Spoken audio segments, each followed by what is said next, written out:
Good morning students, welcome to Aditya career institute. बेटा last lecture में मैंने आपको ओनली नोट्स सेंड किए थे, वीडियो सेंड नहीं किया था। तो आज उस लेक्चर से रिलेटेड वीडियो मैं आपको सेंड कर रही हूँ। इससे पहले के लेक्चर्स में हम टाइप्स ऑफ मार्केट के बारे में डिस्कस कर रहे थे। हमने मार्केट के 5 टाइप्स के बारे में पढ़ रहे हैं हम। Number first on the basis of area, number second on the basis of goods, number second on the basis of sales, and number four on the basis of time and on basis of competition.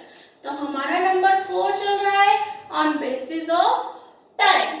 According to time हम market को 4 parts में divide करते हैं। Very short period market, short period market, very long period market and long period market. तो last lecture में हमने very short period market के बारे में डिस्कस किया था। एक बार फिर डिस्कस कर लेते हैं, थोड़ा आपकी मेमोरी में फिर से आ जाएगा, क्योंकि मुझे पता है घर पर तो कोई स्टूडेंट नहीं पढ़ता है, क्योंकि आप लोग टेस्ट भी मुझे प्रॉपर ढंग से नहीं दे रहे हैं।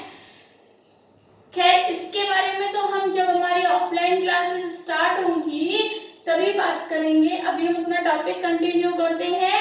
Very short period market. Very short period, जैसा कि इसके नाम से ही क्लियर होता है, इसके नेम से ही क्लियर होता है कि जिस मार्केट में जो टाइम पीरियड होता है हमारा बहुत शॉर्ट होता है, उसमें हम सप्लाई में कोई चेंजेस नहीं कर सकते हैं। जो भी गुड्स होता है उसकी जो सप्लाई होती है वो कांस्टेंट होती है, उसमें हम कोई चेंज नहीं कर सकते हैं। उसकी गुड्स की डिमांड के अकॉर्डिंग ही उसकी प्राइस क्या होती है, डिसाइड होती है। उसे हम क्या कहते हैं, वेरी शॉर्ट पीरियड मार्केट कहते हैं। वेरी शॉर्ट पीरियड मार्केट किससे रिलेटेड होता है, पेरिशेबल गुड्स से रिलेटेड होता है। मींस जो शीघ्र नष्ट होने वाली हमारी वस्तुएं होती हैं उनसे रिलेटेड जो गुड्स होता है वो इस मार्केट में आता है। अब हमारे शीघ्र नष्ट होने वाले या पेरिशेबल गुड्स कौन कौन से हैं, जैसे मिल्क है, फ्रूट्स है, वेजिटेबल्स है,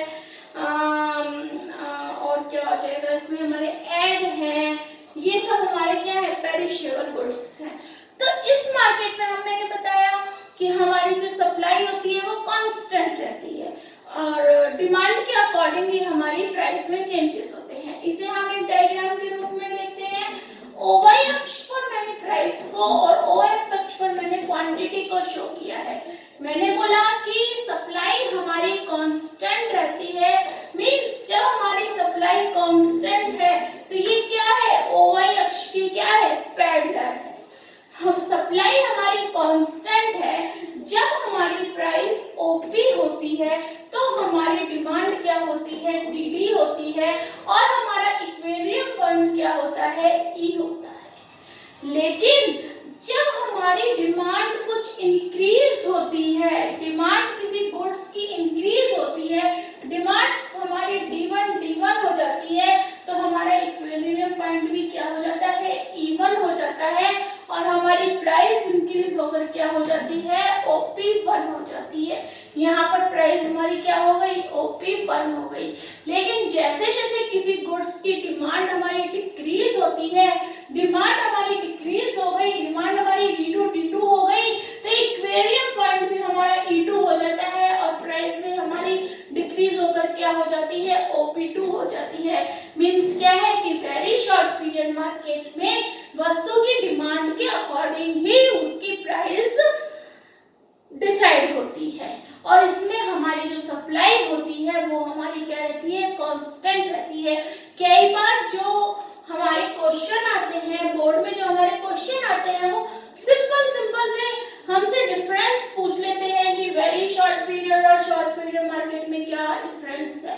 तो हम लोग बड़े कंफ्यूज हो जाते हैं कि हमने पढ़ा तो है पर पता नहीं क्या डिफरेंस है। तो सिंपल सा डिफरेंस है, वेरी शॉर्ट पीरियड मार्केट में जो हमारी सप्लाई है वो कांस्टेंट रहती है, उसमें ना फिक्स फैक्टर में कोई चेंज होता है ना वेरिएबल फैक्टर में कोई चेंज होता है। लेकिन जो हमारा शॉर्ट पीरियड मार्केट होता है उसमें जो हमारी सप्लाई होती है उसके वेरिएबल फैक्टर्स में चेंज होता है, फिक्स फैक्टर में कोई चेंज नहीं होता है। तो क्या हो गया, एक अंतर हो गया।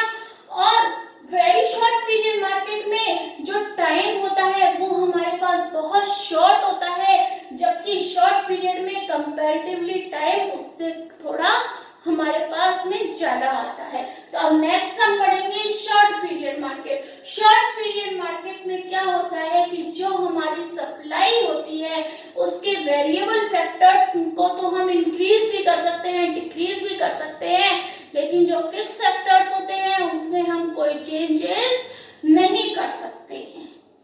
क्लियर? इसमें जो प्रोड्यूसर होता है वो अपनी सुविधा के अनुसार अपने जो वेरिएबल फैक्टर्स होते हैं उसमें चेंजेस कर सकता है, लेकिन फिक्स फैक्टर्स में चेंजेस नहीं कर सकता है। इसे हम एक डायग्राम के रूप में शो करते हैं, या इसकी मैं आपको डेफिनेशन बताऊं तो इसकी डेफिनेशन हो जाएगी कि the short period market is related to time in which supply can be increase और decrease in response to the demand by changing the variable factors. किस पर डिपेंड करती है? वेरिएबल फैक्टर्स पर डिपेंड करती है। A producer can change the supply of its products by fully utilizing the exciting capacity of plant and increase the variable factors। अपने variable factors के according उसमें वो चेंजेस कर सकता है। अब हम इसे एक डायग्राम के रूप में शो करते हैं। OY एक्सिस पर वही हमने प्राइस को शो किया है और OX अक्ष पर हमने क्वांटिटी को शो किया है। हम देखते हैं कि जब हमारी प्राइस पहले ओपी रहती है और हमारी सप्लाई क्या रहती है, स्टार्टिंग में हमारा सप्लाई कर्व कौन सा रहता है, SQ रहता है। तो हमारी डिमांड भी क्या रहती है, DD रहती है, और हमारा इक्विलिब्रियम पॉइंट भी क्या रहता है, E रहता है। लेकिन जैसे ही प्रोड्यूसर अपने वेरिएबल फैक्टर्स में चेंज करता है तो जो हमारा सप्लाई कर्व होता है वो चेंज हो जाता है और वो क्या हो जाता है, शॉर्ट पीरियड सप्लाई हो जाता है। मतलब जो हमारी प्राइस है OP1 से थोड़ा सा इंक्रीज होती है, वेरिएबल फैक्टर्स में चेंज होते हैं, तो हमारा इक्विलिब्रियम पॉइंट क्या हो जाता है, E1 हो जाता है। प्राइस बढ़कर हमारी OP1 हो जाती है और क्वांटिटी बढ़कर हमारी OQ1 हो जाती है। क्लियर?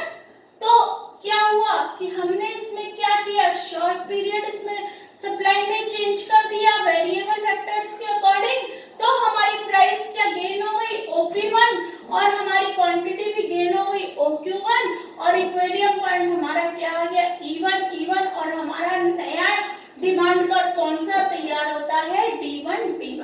तो clear students, very short period market and short period market, clear? Next